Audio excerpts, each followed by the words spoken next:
Ladies and gentlemen, welcome to Stones Through Poetry. The icon you see up on top, or maybe on the side where you are, is me. I'm keeping to my avatar tonight for a variety of reasons, but thank you everyone for coming. I am present, and I am going to be hosting and overlooking this open mic tonight. I feel it's important to have something the week before the election, and I was even toying with the idea of an election night open mic on Tuesday night, but I might be asking a little too much. But that would be fun. Well, let me know your thoughts, and I'll get some more input from people tomorrow. And if you're interested, beats refreshing the electoral map on the page for like once every 2 minutes. You know, come on Florida, come on Florida, come on Florida. Yeah, it's torture. I mean, I was doing it when Obama won twice, and it was still giving me heart palpitations. I still have irregular heartbeats from 2012. Forget 2016. But if you guys are game, I will consider that. I just don't know if I'll be able to have an open mic the day after, but we'll see what happens. At any rate, thank you all for coming, and let's get started. Looks like CCR Chagra is not with us right now. Hopefully he'll come back. For now, we'll go to this person who is to follow him. I guess he's unfollowable, so it's good that he's first. But let's welcome. Let things come out right. Anyway, let's go with someone who I missed last week. It's good to have him here tonight. Let's welcome up Mr. Eric Tate. Thanks, Chad. This one I wrote about the poet Diane Di Prima, who just passed away this week. One of my favorite poets. Diane Di Prima is dead, and though I spent time with Ginsberg, read poetry with John Wieners, I was never able to connect with Diane Di Prima, and now she's gone. I'd seen a used copy of Dinners and Nightmares downstairs of Harvard Bookstore, but we were on a tight budget, so Jen wouldn't let me get it. As soon as we broke up, one of the first things I did was go right back there to the Harvard Bookstore basement to buy that book.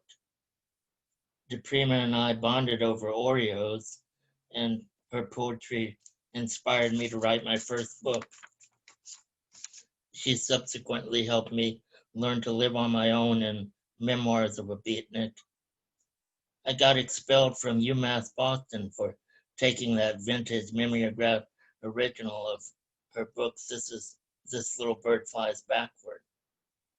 Around this time, I discovered Di Prima's phone number online, keyed it into my cell, and carried it around with me for years, trying to work up the courage to call. If nothing else came of it, I envisioned passing out somewhere in public, a poetry venue, and bystanders would rifle through my phone for clues to who to call in case of an emergency. When they'd find Diane Di Prima's contact info, it would lend me credibility. They'd wonder if Di Prima and I were great friends.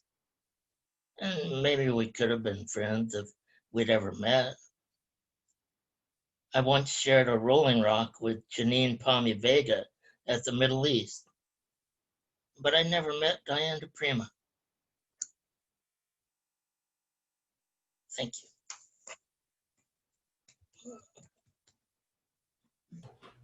Thank you, Mr. Tate. Up next, we welcome Jan Rowe. Jan, are you ready? Go ahead. Hey, should I do the blog? Sure. I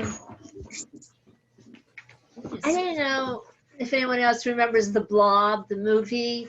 In fact, I started to think that there 2 Blob movies, because it really freaked me out, one of them as a kid, but maybe I just got over it. Anyway, we were looking for one of his poems and came across this. The beat blob, the thing that came from outer space. God only knows where, a streaking comet from beyond imagination. a center that envelopes all the other centers. The blob, the blob. I watched The Blob yesterday, and Steve McQueen was in it with some Bruni queen who reminded me of my wife when she was 20. They sure were cool driving around the Hollywood sets of a small town, Main Street, USA, already then being engorged by the automobile suburbia that was the big boxy streets stream. American Detroit muscle cars that bore Steve and his Bruni queen. Only the only youth that can see with the innocence of adolescent desire the monster that is growing, with first some old fool who pokes at the vessel from the sky of the universe and is enveloped up his arm, whose doctor and nurse are quickly dispatched until dozens disappear in supermarket and cinema, until the whole diner itself is engulfed, and only the victims in its basement epiphany discover that nothing can stop the blob except CO2, the global warming gas. When the last scene in The Blob is the blob frozen by CO2 fire extinguishers from the town public high school. Where were those school vouchers when we really needed them? They parachuted onto the North Pole, just the size of its dozens of small town victims, even as we realize, oh my God, that CO2 caused global warming is now predicted to melt the polar ice cap in just a few years by 2020 or something like that. The blob of suburban energy waste is trying to melt. The blob is coming. The blob is coming. Run, run, run.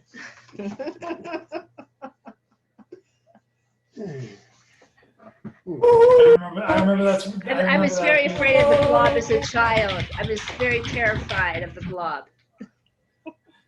Let us hope we have exercised the blob. I remember that from a few years ago, James. That was funny. Thank you guys thank you, Jan, for reading that. And up next on our open mic list, let's welcome up the man who, well, I called him Skeletor. I'm sure he calls himself the Dark Lord, or something else more ominous. Maybe he's just the ghost of James Madison. I don't know. But enough of me. Let's hear more of him, Mr. Bill Lewis.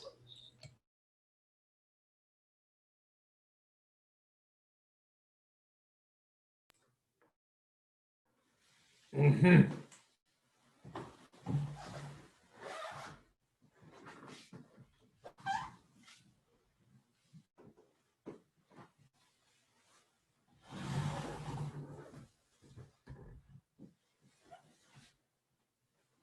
Once upon a midnight dreary, while I pondered weak and weary over many a quaint and curious volume of forgotten lore, as I nodded, nearly napping, suddenly there came a tapping, as of someone gently rapping at my chamber door.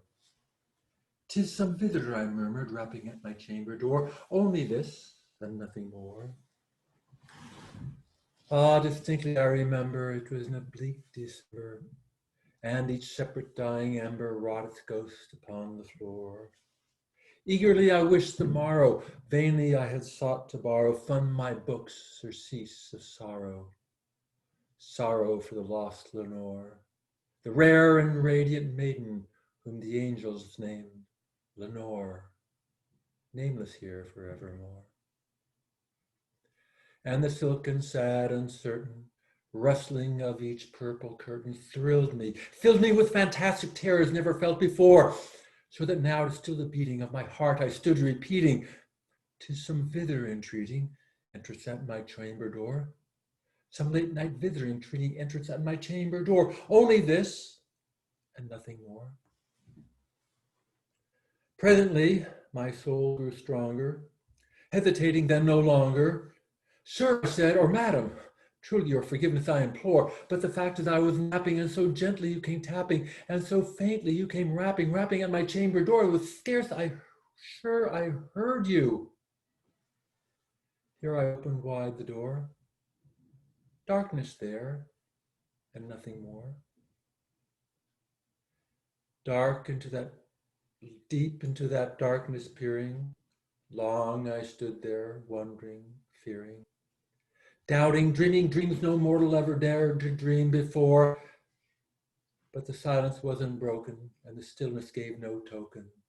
And the only word there spoken was a whispered word, Lenore. This I whispered, and echo murmured back the word, Lenore. Merely this, and nothing more. Back into my chamber turning, all my soul within me burning. Soon again there came a tapping somewhat louder than before. Surely, I said, surely that is something at my window lattice. Let me now see what thereat is, and this mystery explore. Let my heart be still a moment, and this mystery explore. 'Tis the wind, and nothing more. Open here I flung the shutter, when with many a flirt and flutter, in there stepped a stately raven of the saintly days of yore. Not the least obeisance made he, not a moment stopped nor stayed he, but with mime of lord or lady, perched above my chamber door, perched upon the bust of Pallas, just above my chamber door, perched and sat, and nothing more. Then this ebony bird beguiling my sad fancy into smiling, by the grave and stern decorum of the countenance it wore. Though thy crest art shorn and shaven, thou, I said, art sure no craven, ghastly, grim, and ancient raven, wandering from the nightly shore. Tell me what thy lordly name is on the nice Plutonian shore. Quoth the raven, nevermore. Much I marvel this ungainly fowl to hear discourse so plainly, though its answer little meaning, little relevancy bore, for we cannot help agreeing that no living human being ever yet was blessed with seeing bird above his chamber door, bird or beast upon the sculptured bust above his chamber door, with such a name as Nevermore. But the raven sitting lonely on the pallid bust spoke only that one word, as if its soul in that one word he did outpour. Nothing farther than he uttered, not a feather than he fluttered, till I'm scarcely more than muttered, other friends have flown before. On the morrow he will leave me, as my hopes have flown before. Then the bird said, nevermore. Startled at the stillness broken by reply so aptly spoken, doubtless I said, what it utters is its only stock and store, caught from some unhappy master, whom unmerciful disaster followed fast and followed faster, till his songs one burden bore, till the dirges of his hope that melancholy burden bore of nevermore. But the raven, still beguiling my sad fancy into smiling, straight I whirled a cushioned seat in front of bust and bird and door. Then upon the velvet sinking, I betook myself to linking fancy into fancy, thinking what this ominous bird of yore, what this grim, ungainly, ghastly, gaunt, and ominous bird of yore meant in croaking nevermore. This I sat engaged in guessing, but no syllable expressing to the fowl whose fiery ires now burned into my bosom's core. This and more I sat divining, with my head at ease reclining on the cushion's velvet lining that the lamplight gloated o'er, but whose velvet violet lining that the lamplight gloating o'er, she shall press, ah, nevermore. Then methinks the air grew denser, perfumed from an unseen censer, swung by seraphim whose footfalls tinkled on the tufted floor. Wretch, I cried, thy God has lent thee, by the angels he has sent thee respite and nepenthe from the memories of Lenore. Quaff, oh quaff, kind nepenthe, and forget the lost Lenore. Quoth the raven, nevermore. Prophet, I said, thing of evil, prophet still of bird or devil, whether temper sent or tempest tossed thee here ashore, desolate yet undaunted, on this desert isle enchanted, on this home of horror haunted. Tell me, I implore, is there balm in Gilead? Tell me, truly I implore. Quoth the raven, nevermore. Prophet, I said, thing of evil, prophet still of bird or devil, by the heaven that bends above us, by the God we both adore, tell this soul with sorrow laden, if within the distant Aden it shall clasp a saint and maiden, whom the angels name Lenore, clasp a rare and radiant angel, whom the angels named Lenore. Quoth the raven, nevermore. Be that word our sign of parting. Bird or fiend, I shrieked, upstarting, get thee back into the tempest and the night's Plutonian shore. Leave no black plume as a token of the lie that thou hast spoken. Leave my loneliness unbroken. Quit the bust above my door. Take thy beak from out my heart, and take thy form from off my door. Quoth the raven, nevermore. And the raven, never flitting, still a sitting, on the pallid bust of Pallas, just above my chamber door. And his eyes have all the seeing of a demon that is dreaming, and the lamplight o'er him streaming throws his shadow on the floor. And my soul from out that shadow that lies floating on the shore shall be lifted nevermore.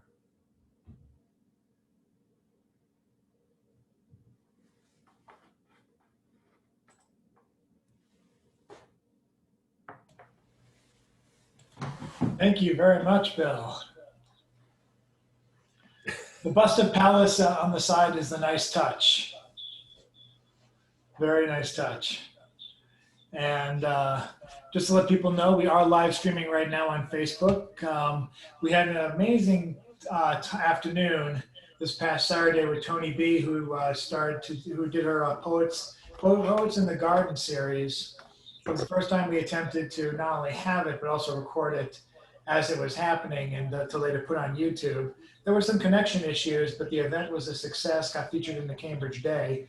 And the whole point of this long story is that while doing that, I figured out how to finally set up Zoom so we could live stream on Facebook. If people are interested, maybe we should do something similar on Tuesday, the night of the election. Like I said, beats refreshing electoral college map every 5 seconds. So if enough people are interested in that, we'll do it. For now, we'll keep on going with the open mic. And I, hiding behind my avatar, will announce the next person on the open mic. Let's welcome up. She calls herself Diana. Hello, I'm Diana. Can I read 2 short ones in one swoop and not go a second time? Just do it that way? Sure. Okay, good. That's what I'd like to do. So the first one is a short ode to teachers. To utter the thought into flame would be glorious indeed. Puffing gently out of one's ears, a full-fledged human smokestack, excuse me. Then ferociously oozing, hot, dusty, ebony gales erupting from every facial orifice. Is that what it would take? The sight of 28 10-year-olds in such a state? Sirens blazing, firefighters rushing in might finally convince the public there are teachers already doing great jobs.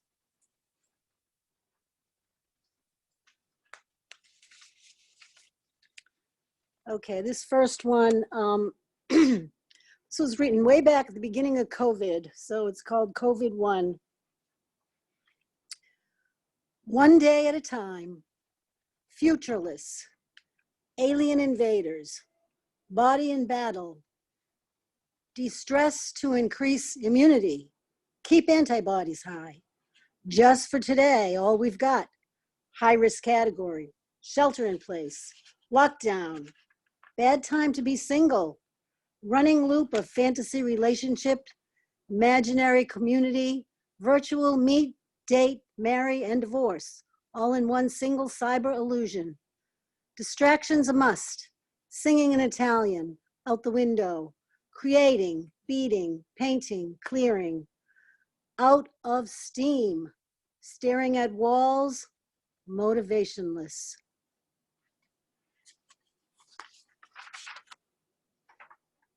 That's it. And thank you very much, Deanna. We're going to bring up now one of our phone-ins. We do have a lot of people from Stone Soup who do not have computers like this. Hopefully in the next couple of weeks, I'll try and reach out to people like Martha Boss and others who have been left out in the cold because of lack of tech. It's hard to coordinate all the phone calls, and it's hard to coordinate with everyone who is not able to just email me, especially these days at my work, but I'll definitely make redouble efforts to do that. But one person who I've been able to keep contact with is Carol Weston, right from the first time she connected, which was when she was still recovering from an injury. And I'm glad she's been able to make just about every other call since. Let's welcome, and that also includes a call in for the Boston Poetry Marathon, which took place over the summer. It's an amazing set that she did. I think 8-minute set, and much recommended if you go on the Boston Poetry Marathon website and look up her segment of the performance. But for enough of that, let's see what she has for us tonight.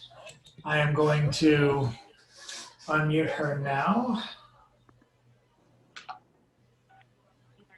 Let's welcome up Carol Weston. Yes.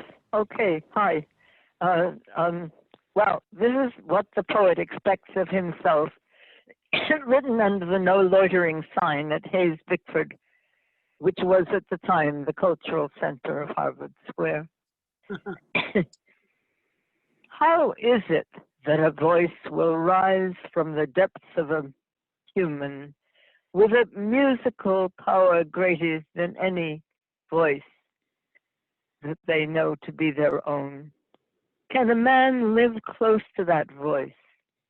Can he equip himself to live close to that voice and still maintain his sense of balance, his sense of direction, his maximum consciousness, his ability to function if only on a minimal level, and his certainty to some extent of his survival? How can he, while maintaining proximity to that voice, maintain also the strength to see with utmost directness objects and events in his own immediate experience? How can he also maintain the strength to envision with utmost immediacy events and persons beyond his immediate experience?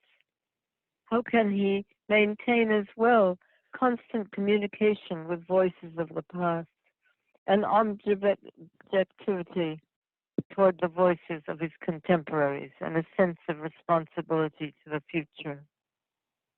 There are many fallen poets. There are many men who have exacted from themselves more than they have been able to give. They are bent low with the burden of an almost impossible concept of perfection that follows them, however they may attempt to confront or evade it. Burdened with expectation of himself, no one knows if he has the strength to fulfill it. It is not for anyone to prejudge the extent of his strength. While a million factors within himself and without may determine how far he gets, the possible poet must walk in his own direction. He must accept the burden of the gift when he receives it. Even the brilliance of his perception will never guarantee its endurance. The poet must never allow what he expects of himself to paralyze his powers. The possible poet walking in his own direction may it be at first like an almost blind mole digging into the darkness. He may be criticized for his inept action or for no action at all. He may be condemned as a failure by society long before the moment of his birth. Myopic and with a sense of wonder, he descends into the darkness. His vision is only as long as the channel that he digs. His myopia in the darkness will teach him by touch the universal laws of existence. On reaching water, if he reaches it, he will, as it were, break through to the source of communal perception, and light will stream into the dark channel of his personal discovery. This is the moment of the voice. This is the beginning of what the poet expects of himself.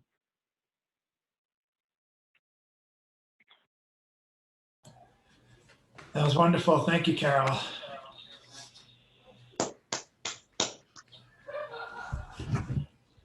And let's see what we have next. Getting a little minor reverb, but I'm going to take care of that now. Good. Okay. So up next, we were supposed to have Mick Cusimano, but it looks like he stepped out.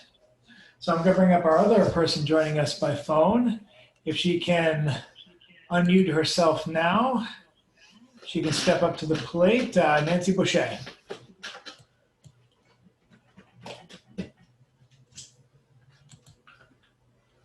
And again, that's star 6 to unmute yourself, Nancy. Can you hear me? Yes. A prayer for quality in Congress. Pray, pray for the moderate candidate and for the popular vote. Killer people want to cut off the Affordable Care Act. Congress should fight for goodness and disperse these potential murdering folk. It's the poor cannot pay for isolation and medical care without this act. Millions will be cut off. These citizens might be down by death if this act is replaced by high-priced insurance gluttons costing a lot more money. Poor people must be considered, and the Affordable Care Act must stand.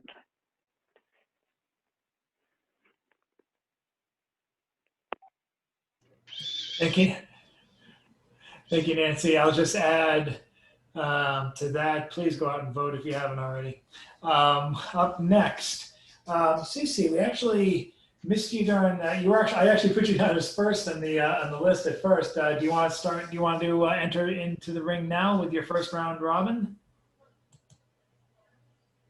You'll have to unmute yourself. Okay. Yeah, that'd be okay. Carol inspired me once again.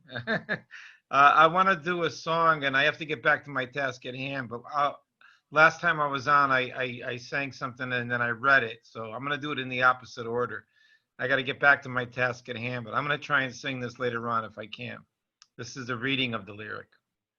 It's called The Future of Water. The future of water, the future of sunlight, the future of air you may breathe. The presence of your hands, the presence of your words. The present is your thoughts are deeds. So what are we doing to this world's tomorrow, to our universal earth seed? Do you think your fears claim right an eternity of God fights to damn the diverse human being? Why damn the future of water and sunlight and air? Let us breathe. Why reign over life gives and ruin all lessons we leave? The children will come into all that we leave them as slavery, waste, and machines. The children may come to be ways that we rear them with righteous, safe fears and disease. The diseases of water, the diseases of sunlight, the disease in the air we believed, as the presence of our hands and the presence of our words deny, we fuel killings with greed. The morning is coming. We're hungry and thirsty. And why? Why should clean air and water and all sunlight be not yours but mine? as if sharing means not enough natural resources for all, till the future of human means warring is all we're good for. The future of water, the future of sunlight, the future of air, you may breathe. The presence of our hands, the presence of our words, the present is our thoughts, our deeds. May we breathe, may you breathe, let us breathe. Now, breathe. Thank you. Thank you, CC. Much Well, appreciated. back to my deadline. By the way, the origin of the word deadline literally was the line that people stood on before they were shot. That makes sense. So you can get fired. It's all tied together. Anyway, I'll try to come back and sing that, and my apologies for going back offline here for a while. But I'll listen, and thank you, everyone. No problem, CC. Thank you. Up next, to finish this first round robin round, we have Mr. James Van Looy. Check his column out this coming Thursday morning at 11 a.m. without fail. It's All One Thing is the name of the poem column, and he's been a contributor for the past, I think, 6 going on 7 years now. It's quite a feat, and he's probably the longest. He still remains he was the first columnist we had, and he remains our longest running regular columnist contributor. Let's welcome James Van Looy. Thank you. Oops. Sorry about that. I muted you by accident when I should have muted myself. I got you. I'm set. So this is called Our Lady in Flames in the Night, and it's about Jan and I being in London in 2019 on the night of the Extinction Rebellion, the first demonstration. Our Lady in Flames in the Night.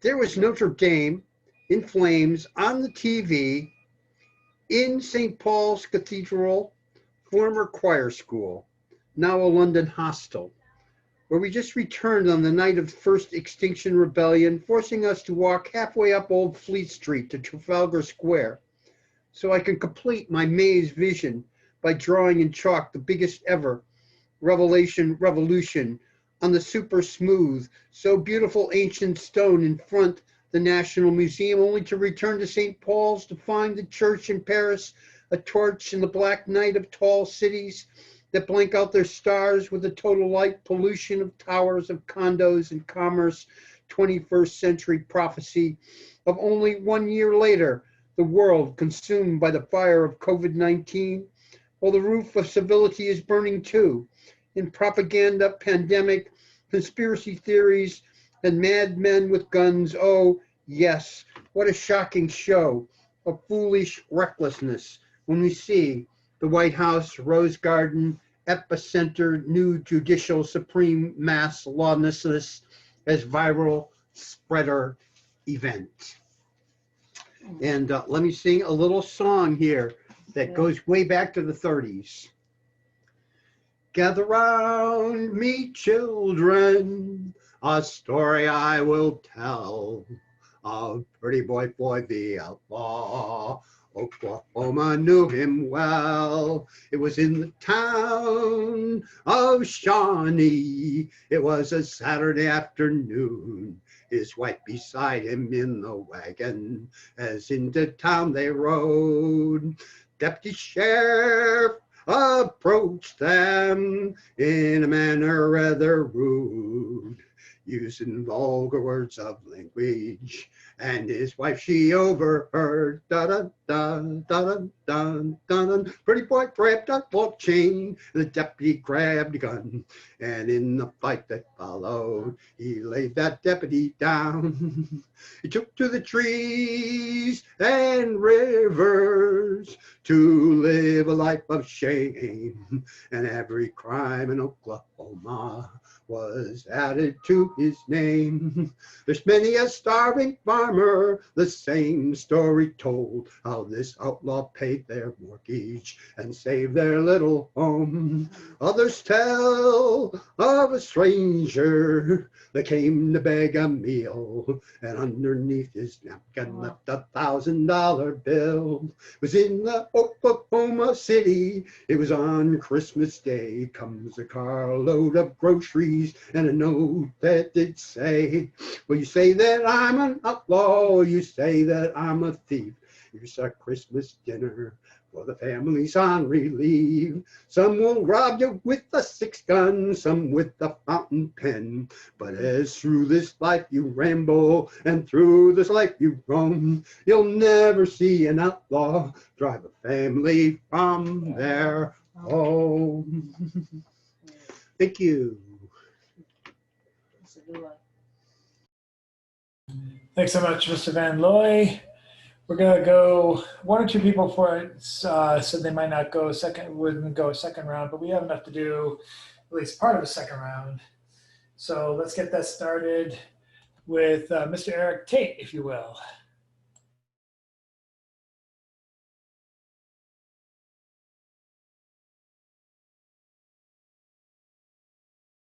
Looks like you need to unmute yourself. Oh, There yeah, you go. that helps. This is a COVID poem. Unbeknownst to most, we'd been infiltrated by a deadly pathogen, replicating, adapting, as lawmakers sold off their stocks, as task forces floated genocidal scenarios, as Nero fiddled, assuring us all we had nothing to worry about. The ever-narrowing window for containment was closing, even as whose supplies were refused, and post office plan for mailing surgical masks was nixed. Every effort to silence or discredit pandemic experts was made by those who did know.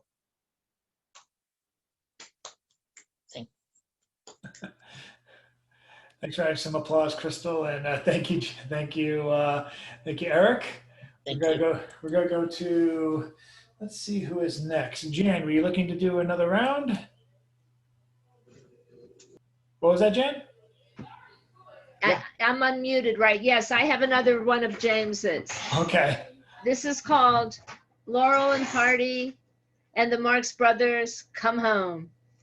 Laurel and Hardy and the Marx Brothers, unlikely coalition, high and low in dervish frenzy, spin looking everywhere, looking in all directions at once, everywhere, under couch, behind curtains, in closets, and of course under all beds for what they are determined never to find. That is anyway so obvious we all can see it, and of course how silly they are, since we can all see what they only pretend to be looking for, sticking out, cover up in plain sight everywhere.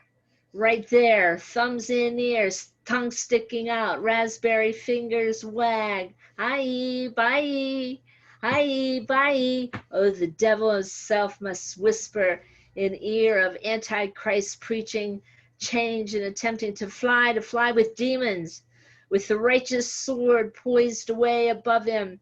After these thousands of years of rich men buying whatever they want, and criminal justice criminal who can't even imagine. We're all right there, just barely below. We see those demons, and we know the dead, and watch how statutes of limitation for them and rules of evidence for them work to eviscerate the serial nature of their ancient crimes and exclude mention of their familiar pattern. Oh yeah, remember their lordly privilege of the right of the first bite on the very first night, when love should be only worth blessing, beauty in its incarnation.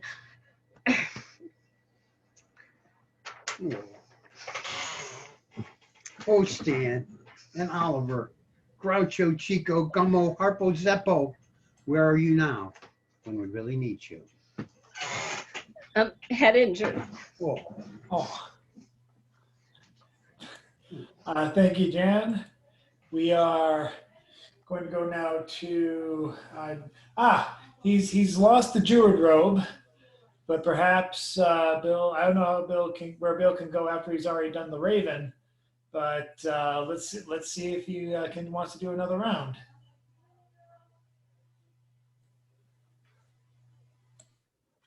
There is nowhere that I can possibly go after the Raven. I mean, come on. My God, Edgar Allan Poe was a genius.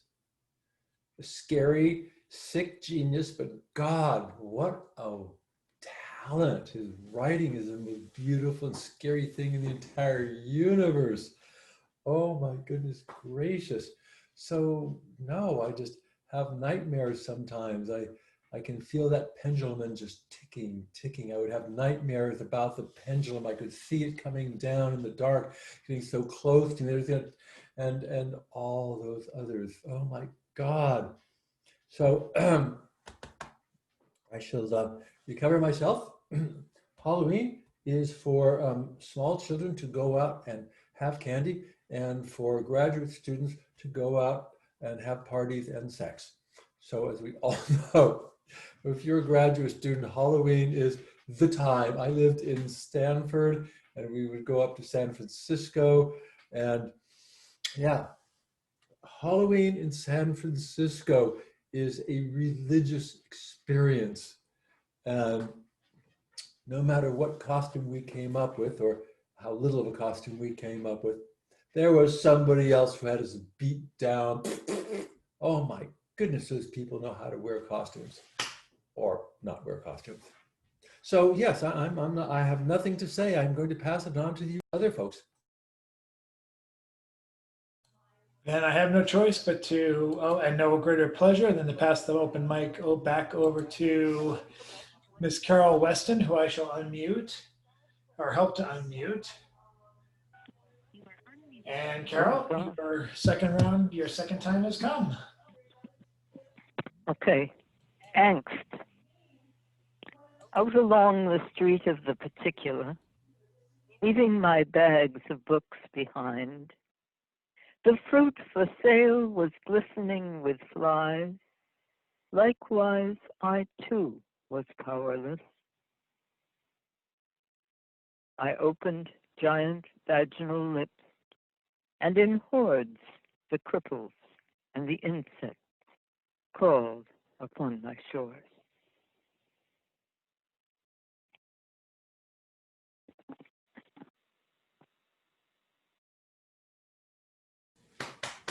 Thank you, Carol.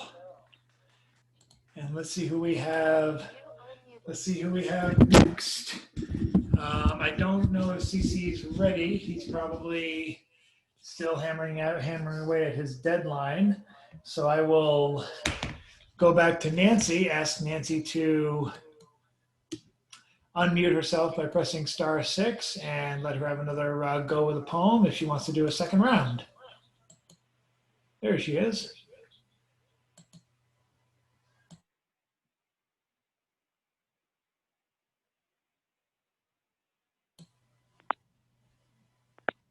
Whoops, seems to be, looks like you muted yourself again, Nancy. So press *6. Oh, there you go. Can you speak, Nancy?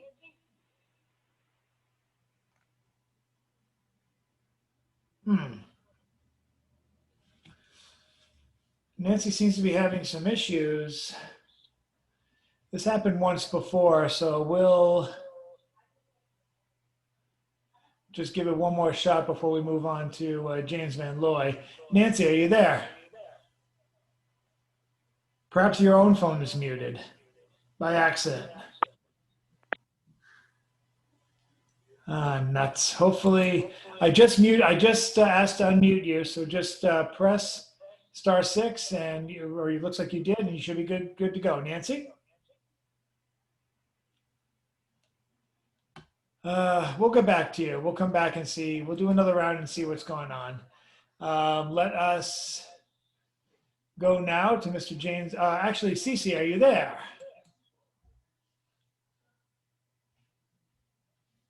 I'm going to assume that is a no. So we will go back to Mr. James Van Loy, and hopefully I'll be able to circle back and check up on Nancy and the rest. Okay, so I got one here. This is from a real frontline piece that they did about this phenomena of these gamers who took over this guy's children's story character and used him to portray their racist memes. So this is called Agent Orangehead Peppy versus the Shamanic Frog. Agent Orangehead Peppy versus the Shamanic Frog.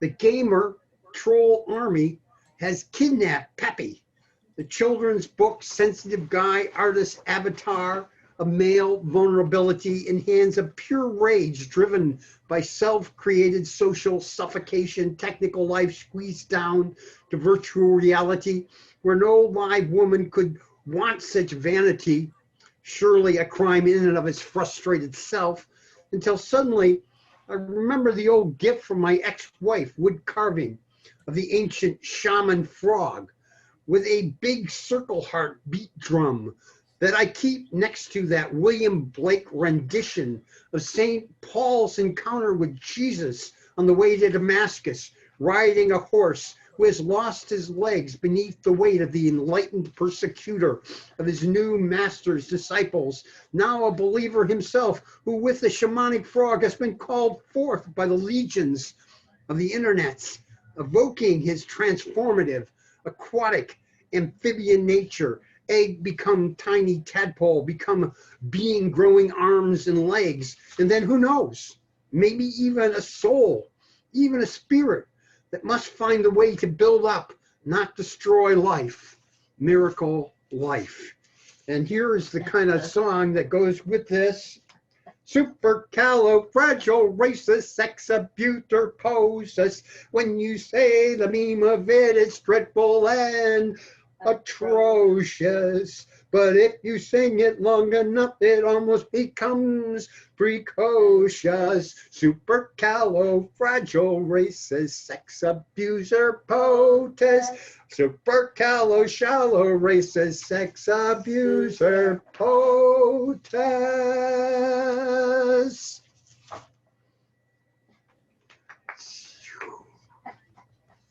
Very good, honey. Oh.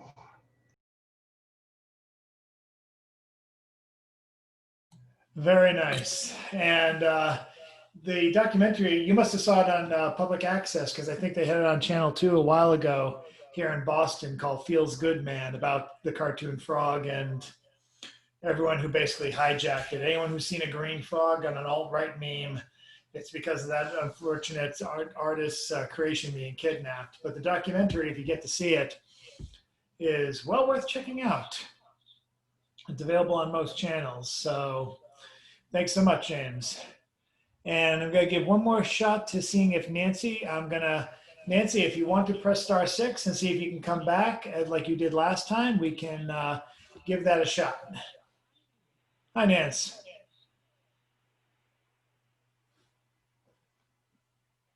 Nancy?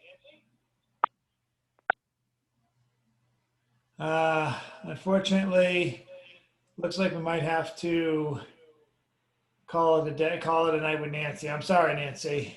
We usually are able to get through this, but let's see if CC Ashagra is back or would be willing to play around. If you can go one more person than me, I'll tune up a guitar.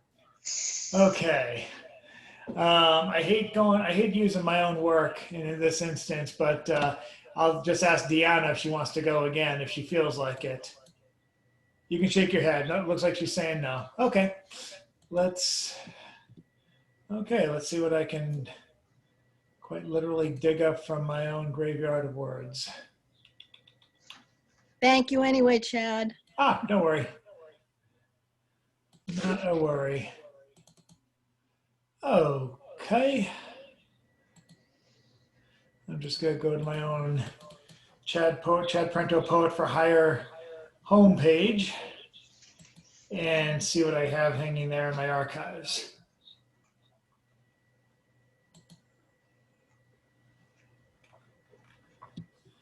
Oh, I'll do. I don't see. I did the Donald Trump Jesus poems several years ago when I. I'd like to hear that now. Oh, I almost wonder if it's bad luck because I published that at the eve of his of the election, and I don't know if that was. I don't know if it's bad luck to post to bring it up now, but the hell with it. Let's see what happens. Our votes will probably be burned before anything legitimately can happen. All right, here we go. In this dumpster fire of a year. Let's see.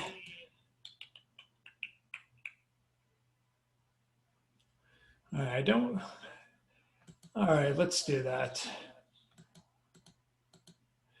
This was published on November 1st, 2016. I've done 4 parts so far. One for the year of the election and one for every celebrating the quotes the anniversary of his election every year since, every November since. This is the first one. Donald Trump Jesus had 11 of his disciples fired, but kept Judas for his ambition. Donald Trump Jesus just wanted to get the foreigners out of Jerusalem. Donald Trump Jesus threw the money lenders out of the temples with the hopes of opening a new hotel. Donald Trump Jesus says he helped feed 5,000 people by making sure he had the best loaves and fish in the world. Donald Trump Jesus promises everyone a golden cross before the crucifixion. Donald Trump Jesus had his last supper with 12 women and said they would all betray him. Donald Trump Jesus stood before Pontius Pilate as an opportunity to announce his candidacy. When Donald Trump Jesus was asked if he was the King of Jews, he said, "I'll get back to you." Donald Trump Jesus wonders why he can't skip the trial and go straight to the ascension.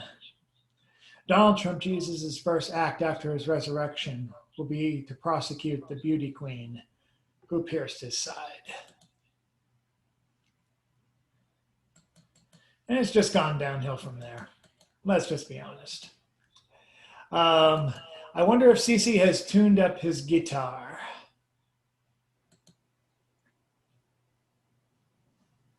All right. Let's give this a go. I'm not promising much, but I'll give it a shot.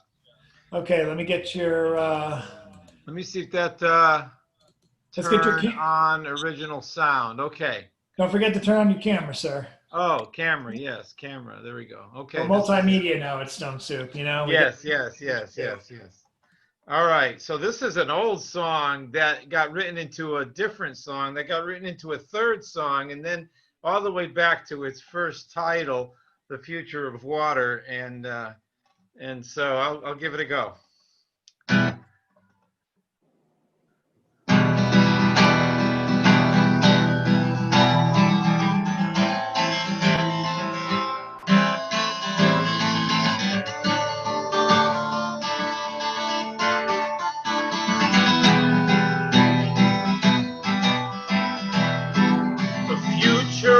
Water, the future of sunlight, the future of air, may you breathe. The presence of your hands, the presence of your words, the present is your thoughts, our deeds. So what are we doing to this world's tomorrow, to our universal earth seed? Do you think your fears claim right in an eternity of God fights to damn the diverse human being? Why damn the future of water and sunlight and air? Let us breathe.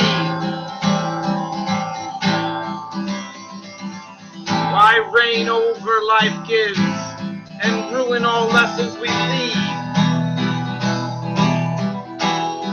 The children may come into all that we leave them as slavery, waste, and machines.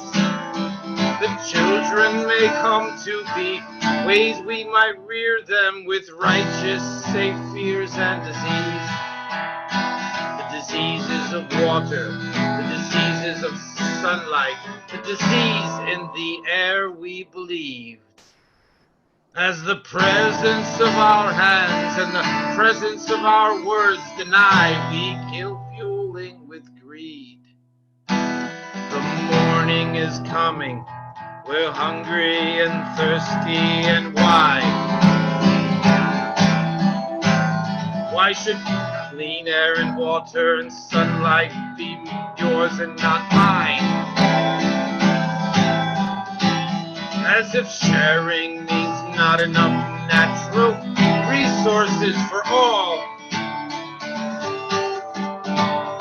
Till the future of human means warring is all we're good for. The future of water, the future of sunlight, the future of air you may breathe. The presence of our hands, the presence of our words, the present is our thoughts, our deeds. May we breathe.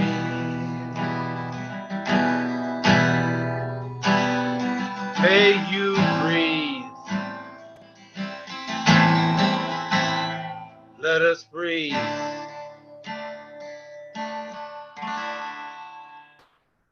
Now, breathe.